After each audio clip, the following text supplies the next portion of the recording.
For today's video, maagap nga kaming gumising. At ayan, nagpa-sunscreen pa si ate para hindi magmukhang ulikba. At kami ay pupunta sa aming kabukiran. Kami ay magtatanim at mag-spray. Siyempre, dinaanan namin si nanay yan ang bahay nila. At naliligo pa pala ang dalawang matanda. Akala ko ay gayak na. Naliligo pa si ina ko. At ayan, si tatay tinawag ko. Sabi ko ay magayak na. At sinilip ko muna ang pahulad ng Kuya Ethan kung may huli. At laking gulat ko nga dyan at may huli nga. Napakalaki ng huli, napakalaki talaga. Pwede nang Laki ng huli. panggatong sa kalan. Ibibilad lang at igagatong na lang yan sa kalan. Yan ang huli ni kuya sa kanyang pahulad. At yan nga kami ay madalas ay mamiwas sa ilog na yan. Diyan kami nakakahuli ng hipon. At ayan nga pala, pag-ahon ko ay merong isang batang nakatukoy ng suma ni Lola. Sabi ko ngay pahingi nga ako. At pinakagat nga naman niya ako. At yan nga pala ang mga halaman ni Lola Delia.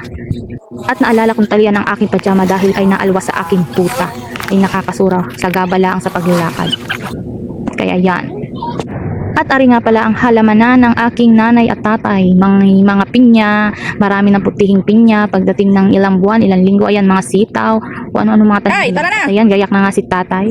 Aalis na kami, lalarga na kami. At tanghali na, ang maagap ay naging tanghali na. Agap lang gumayak pero alas 8 na nakaalis. Ano na, mainit na. At ayan nga pala, ang barangay San Isidro sa Kasulok-Sulukan. Maraming salamat sa pamahalaan ng Makalelon dahil abot na dyan ang simentadong kalsada. Hindi na kami naglalakad ng napakahaba. Kahit tanghali na kami makapunta na may pa rin kami magagawa dahil hindi na kami maglalakad. Maraming salamat po. At ayan na nga, nagbabaan na nga kanya-kanyang bit-bit ha, sabi ko. Pero may lalakarin pa rin kami mga 10 minutes. 5 minutes? Awan, basta kaunti na lang lalakarin. Kaya sana pagdating ng panahon, abot na rin hanggang sa kasulok-sulukan yung karsada na yon. At pagdating ko nga ay may napag-alibumbungan na rin magpipinsan, lintala ang pala. Nahuli sa labahan ni ate. At ari nga pala si ate nadat na namin naglalaba. Diyan nahuli ang linta. At yun na nga, papunta na kami sa kasulok-sulukan at ayan na nga, nakarating na kami. At pa nagsisimula ang trabaho ay pawisan na. At hindi na nga umupo si asawa. Diretso pagbubugas ng pagkabangan ng pagkabitan ng pagkabangan ng sita. Ari ang aming lugar. Yan, nakawa namin yan. Ang asawa, ang nanay, ni tatay, may mais na kaming tanim. At may saging na rin kaming tanim. At may nyug na rin kaming tanim. At may rambutan na rin kaming tanim. At may lansonis na rin kaming tanim. Ay sana naman ay hindi na pag-ulahan, ari. Nang ang aming pagod ay sulit na sulit naman, maawa naman sa pagod. At pumunta na nga kami ni asawa sa i-sprayan niya ng napakalawak na sukalan.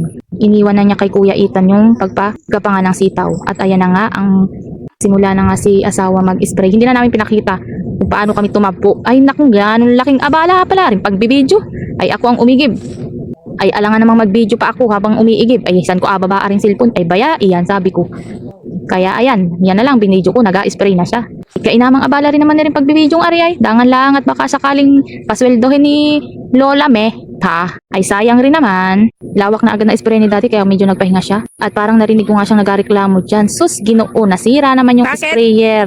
Naputol daw, kainaman na. Hindi na siya dyan kita kasi nandyan siya sa kaduluhan ng kasukal-sukalan. Ako ay taga-tabo lang. Ay hindi ko na binidyo yung aking sarili. Sabi ko yan nung abala ay tatagal lang ang aking trabaho. Ay bayayan pag-bidyong niyang kako. Puntahan ko na si asawa. Ay laking pakinabang para na rin nakatali sa aking buta. Duwal pala. At ayan nga, tinalian niya yung sprayer na naputol.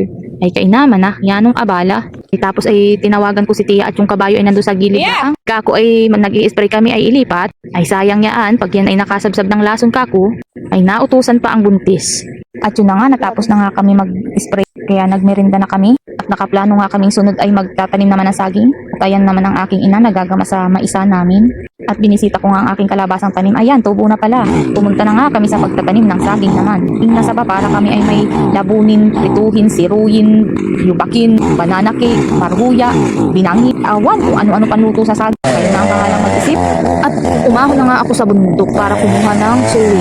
Ay akala ko'y kadalila ang kumuha ng suwi. Ay kainaman na. Ay kako'y parang mas madali pa din ni ang mga anak.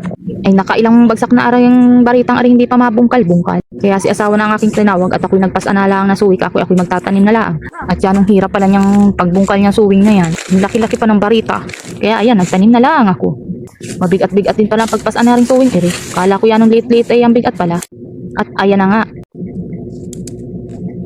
Sinugsok na, buti na lang wala yung nanay ko, kung hindi nasita ako. At medyo binagsak ko yung saging. Ay may kasabihan na uurong daw ang bunga. Ay awat ko baga kung totoo yun. Ay mapupurbahan pag ari ay na laki. Pag hindi agad namunga ay di ibig sabihin ay umurong ang bunga. At umahon nga uli ako para kumuha ng suwi. Ay hingal talaga ay halos gumapang na ako pag ahon ay ayanong init baga naman. Alas 11 baga naman ng tanghalian. At ayan nga si asawa binungkal na nga ang suwi. At medyo nagpahingang kaunti at ako na may nagbaba ulit, nagdala uli na suwi para iugsok doon sa kanyang mga binutasan. Kainamang init talaga yan. Ibiruin mo yung alas 11 ng katanghalian ay nagatanim ng suwi na saging. At hindi pa nga nagkasya. Pilit kong inapasok ay hindi magkasya. Ay kung ibabagsak ko naman ay magkakasya yan. Kasi baka ako makita ng aking inay, sabihin na naman nila bakit ko inabagsak ang saging. Ay uurong nga ang bunga niyan. Ay kaya aking binawasan na lang yung paligid ng binutas ni asawa. Para medyo lumawak-lawak at magkasya. At yan na nga. Pinilit na lang kahit hindi pa rin kasya. Isang ikot pa, ikot, ug-ug, tulak.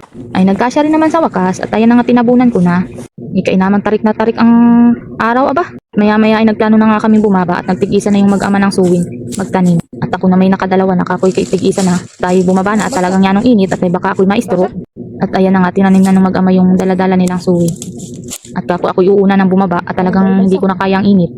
Ay aring mag-asawang aring katarik-tarik ng init ay talagang nakikipagsabayan kami ng bata ay suko sa init. Buti ari si tatay at naari sa lilong, ito yung pagtayuan daw ng kubo. Maya-mayang kaunti ay ayan na nga yung mag-amat lumusong na din.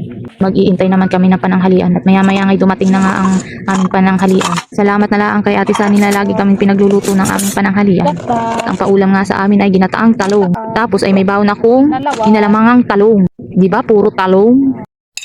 Kain na. Talong na. Binalawan. Tapos, talong na ginataan. Buti na lang, di kakatalong.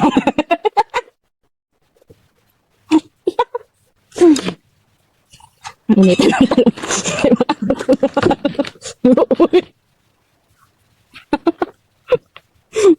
Napagtripan na naman si asawa. Sana nga'y magatanim pa kami ay abay. Madalim na. Dumilim naman at nagbabadya ng ulan. Ay sabi ko kay asawa, ikay umuna na. At yan ang pagod mong mag-spray kanina, ay nainitan ka pa.